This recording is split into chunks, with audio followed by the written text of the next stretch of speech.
It was certainly not the size of the country that attracted the interest of the mining community towards the former Soviet Republic, nor the legislative framework, in the process of being defined, but with still some uncertain points regarding cryptocurrencies. The particularly cold climate of some regions of the country, essential to avoid overheating of the plants, and, above all, the very low cost of energy recorded in Kazakhstan, weighed significantly more. As of March 2020 it was $kWh for domestic consumption, $kWh for manufacturing activities. Source: inconvenience is a factor that has become even more important for miners after the latest periodic Bitcoin halving, which took place on May 11. Since that time, miners have seen the Bitcoin reward obtained for their business halved, and, in light of the reduction in profit margins, saving on fixed costs has become essential. In addition to the convenience of supplies, however, there is also an abundance of electricity in Kazakhstan, and the plants rarely operate at full capacity, leaving room for expansion to the increasingly numerous operators interested in establishing themselves in its territory. The authorities of Nur-Sultan, the capital of Kazakhstan, also appear very interested in the potential influx of investments guaranteed by the mining activity. In mid-June, through the Minister for Digital Development, Innovation and the Aerospace Industry, Askar Zumagaliyev, the country's desire to attract over $700 million in investments in the sector emerged over the next 3 years.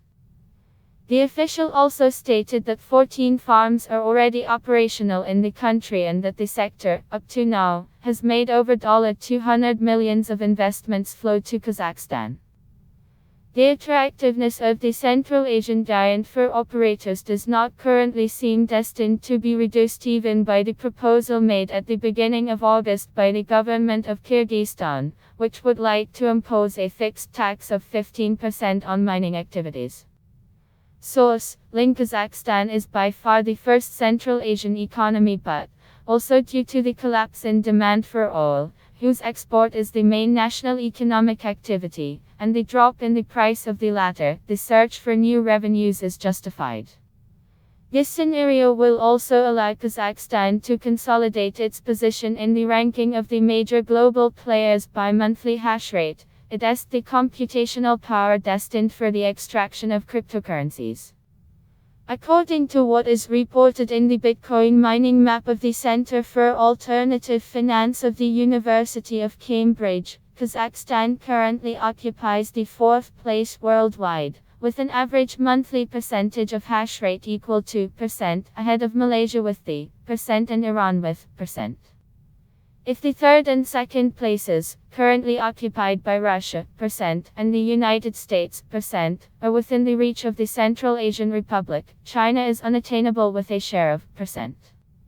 Precisely the geographical proximity to the latter, the two countries share a border almost 2.000 kilometers long, is a further element that plays in Kazakhstan's favor, especially favoring the influx of Chinese miners looking for cheaper contexts in which to carry out their business. Possible uncertainties. First of all, even if at the moment the internal institutional framework seems favorable to cryptocurrencies, the authoritarian nature of the government of the country cannot exclude that there will be changes. You can read full post on CryptoFans News, link available in text below.